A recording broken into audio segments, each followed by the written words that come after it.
আপনারা যারা বিএনপি নেতা ইলিয়াস আলীর অপেক্ষায় আছেন তাদের জন্য দুঃখজনক সংবাদ, তাকে অনেক আগেই হত্যা করা হয়েছে। বলতে পারেন পুলিশের এসআইয়ের কথা, সেও কিন্তু অজ্ঞাত স্থানে বসেই সে যেটা বলছে সেটার যে সত্যতা কতটুকু আছে এই বিষয়গুলো আমি কনফিউজ। যে জন্য বিশেষ করে আপনারা দোয়া করবেন ইলিয়াস ভাই অতি শীঘ্রই আমরা কাছে ফিরে আসি। ইলিয়াস আলীকে অক্ষত অবস্থায় বিরোধ পাওয়া। নিখোঁজ স্বজনদের খোঁজে কথিত আয়নাঘরে ভিড় করছেন স্বজনরা। পর বছর আটকে রাখা হয়েছে বলে অভিযোগ স্বজনদের। বাংলাদেশকে মুক্ত করতে ইলিয়াস আলী যুদ্ধে নেমেছিল এবং ইলিয়াস আলী বাংলার রাস্তায় নেমেছিল। বাংলার সকল মানুষকে নিয়ে ইলিয়াস আলীকে গুম করা হয়েছে। আমার বিশ্বাস আমার বাবা ফিরে আসবে। সম্মানিত দর্শক মণ্ডলী, সরকার পতনের পর থেকে বেরিয়ে আসে আয়নাঘর এবং সেখান থেকে এক এক করে উদ্ধার হতে থাকে গুম হওয়া ব্যক্তিবর্গ। এরই ধারাবাহিকতায় আওয়াজ ওঠে তৎকালীন বিএনপির প্রভাবশালী গুম হওয়া নেতা ইলিয়াস আলীর। একজন পুলিশের এসআই লাইভে এসে তার ব্যাপারে বলেন, ইলিয়াস আলীর জন্য অপেক্ষা করে লাভ নেই, অনেক আগেই তাকে হত্যা করে নদীতে ভাসিয়ে দেওয়া হয়েছে। কিন্তু এবার সেই পুলিশের এসআইকে ধুয়ে দিয়েছেন ইলিয়াস আলীর স্ত্রী ও তার বড় ছেলে। এ নিয়ে থাকছে আজকের ভিডিওতে গুরুত্বপূর্ণ ও চাঞ্চল্যকর কিছু তথ্য। তাই আজকের ভিডিওটি খুবই গুরুত্বপূর্ণ, এক সেকেন্ড না টেনে পুরো ভিডিওটি দেখার জন্য আহ্বান করছি। আর আমাদের এই চ্যানেলে যদি নতুন দর্শক হয়ে থাকেন অবশ্যই আমাদের এই চ্যানেলটি সাবস্ক্রাইব করে পাশে থাকা বেল বাটনটি অন করে দেবেন। তাই আর কথা নয়, চলুন সরাসরি আমরা ভিডিওতে চলে যাই। আমার ছাত্র ভাইদের বিজয় ফিরে আসবেন, আপনি কতটুকু আশাবাদী এই ব্যাপারে?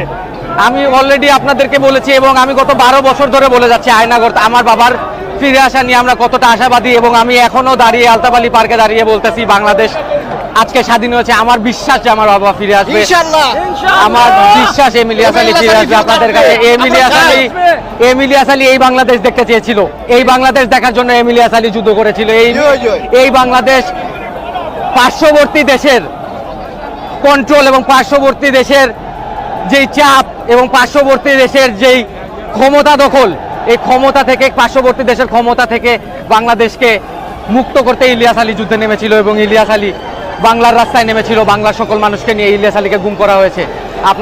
আপনারা সবাই, আপনাদের কাছে আমার আসলে একটা জিনিসই চাওয়া, আমরা সবাই মুসলিম, বাংলাদেশের মেজরিটি মানুষ মুসলিম। আপনারা সবাই মুসলিম, হিন্দু, খ্রিস্টান ধর্ম সবাই সব জায়গা থেকে দোয়া করেন যে ইনশাআল্লাহ আমার আব্বা যাতে ফিরে আসে এবং আপনাদের কাছে ফিরে আসে। কারণ আমার আব্বা এই দিনটি দেখার জন্য এতটি কষ্ট করেছিল এবং আমরা এতদিন ধরে বসে আছি এবং আমরা এতদিন ধরে কষ্ট করেছি। এই সরকার, এই স্বৈরাচারী সরকারের বিরুদ্ধে আমরা এতদিন আন্দোলন করেছি, যুদ্ধ করেছি এই দিনটি দেখার জন্য, এই আজকের দিনটি দেখার জন্য। নেতা ইলিয়াস আলী আমরা চাই ফিরতি। আসসালামু আলাইকুম ভিউয়ার্স, এই মুহূর্তে আছি আলতাফ আলী পার্কে। আপনারা জানেন যে বাংলাদেশে শেখ হাসিনার পতনের পর এই আলতাফ আলী পার্ক লোকে লোকারণ্য হয়ে গেছে। হাজার হাজার মানুষ এর মধ্যে এসেছেন আমাদের সিলেটের গর্ব ইলিয়াস আলীর সন্তান আরবার ইলিয়াস। আমরা ওনার কাছ থেকে আজকের ওনার একটু অনুভূতি জানতে চাইব যে 14-15 বছর পর শেখ হাসিনার পতনের পর আপনার অনুভূতিটা কি?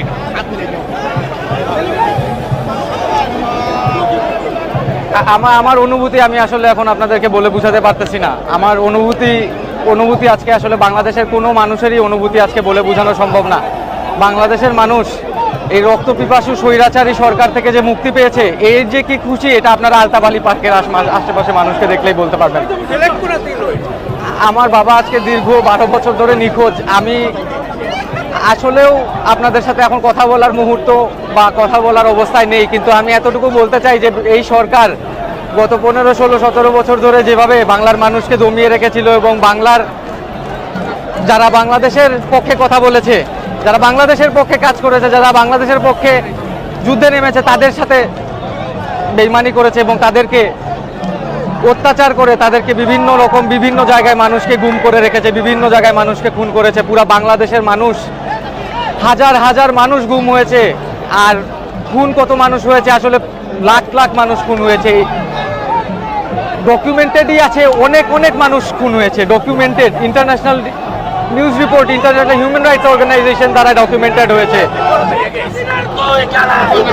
আপনারা দেখেন না, এখানে আমার দেখানোর ইচ্ছা যে বাংলাদেশের মানুষের খুশি আসলে যে বন্ধ হচ্ছে না এবং বাংলাদেশের মানুষের খুশি যে মানুষ আটকায় রাখতে পারছে না।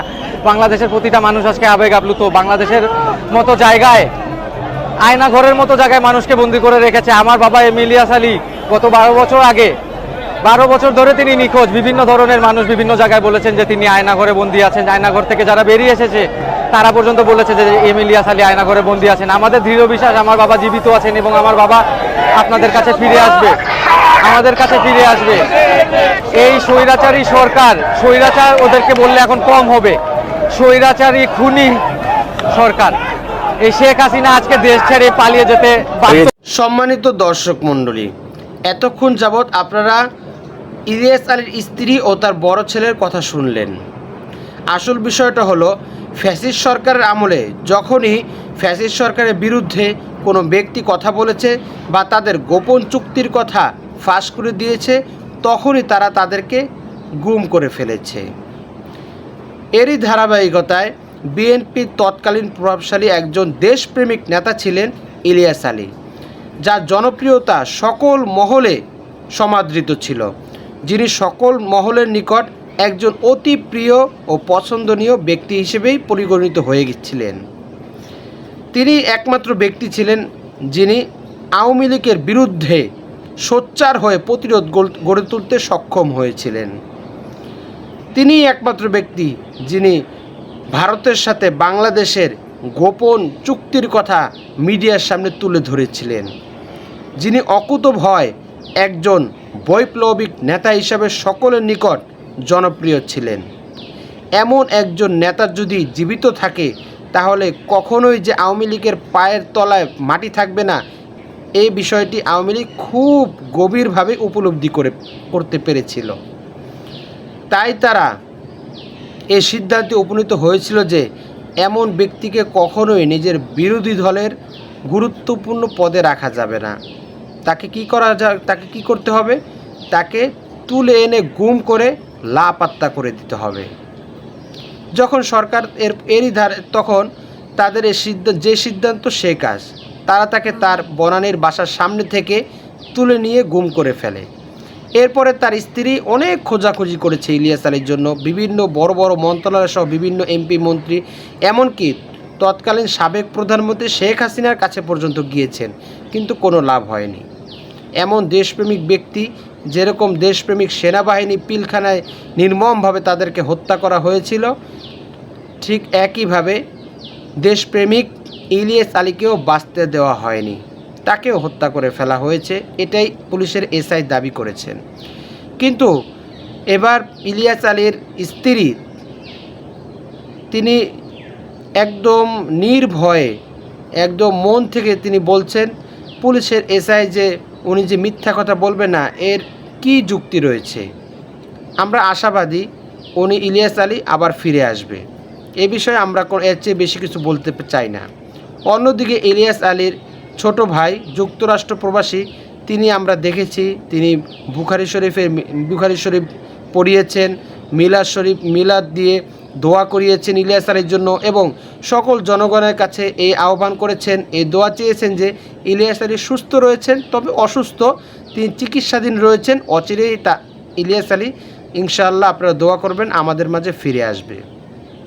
তার বড় ছেলেও এ আশা ব্যক্ত করেছেন যে তার বাবা মৃত নয়, তার বাবা জীবিত এবং অচিরেই ফিরে আসবেন। যখন সকলেরই একমত, একই দাবি, একই সুর যে ফিরে আসবেন, তখন এর বিপরীত স্রোতে দাঁড়িয়ে একজন শুধু বলছেন তাকে হত্যা করা হয়েছে। তাই আমি বলবো, আমি জানি না সে পুলিশের এসআই কতটুকু সত্য বলেছেন, না ইন্ধনে বলেছেন, না অন্য কোনো উদ্দেশ্য তার রয়েছে, সেটা আল্লাহই ভালো জানে। তবে আমরা এই আশাবাদী কোনো স্বজনরাই তাদের প্রিয়জনকে হারাতে চায় না। তাই আমরা এই আশা ব্যক্ত করছি যে অচিরে ইলিয়াস আলীও আবার আমাদের মাঝে ফিরে আসবে এবং সকলেরই মনের যে আশা এই প্রিয় মুখটাকে দেখার, সেই সকলের মনের আশা আকাঙ্ক্ষা তিনি পুরো করবেন। সকলেই ভালো থাকবেন, সুস্থ থাকবেন এবং আজকের এই ভিডিও সম্পর্কে যদি আপনাদের কোনো গুরুত্বপূর্ণ মতামত থেকে থাকে, অবশ্যই আপনাদের সেই মূল্যবান মতটি আমাদেরকে কমেন্ট বক্সে জানাবেন। সকলকেই ধন্যবাদ জানিয়ে আজকের ভিডিও এখানেই ইতি টানছি। আমিন। ওয়া আখিরু দাওয়ানা আনিল হামদুলিল্লাহি রাব্বিল আলামিন। ওয়াসসালামু আলাইকুম ওয়া রাহমাতুল্লাহি ওয়া বারাকাতুহু।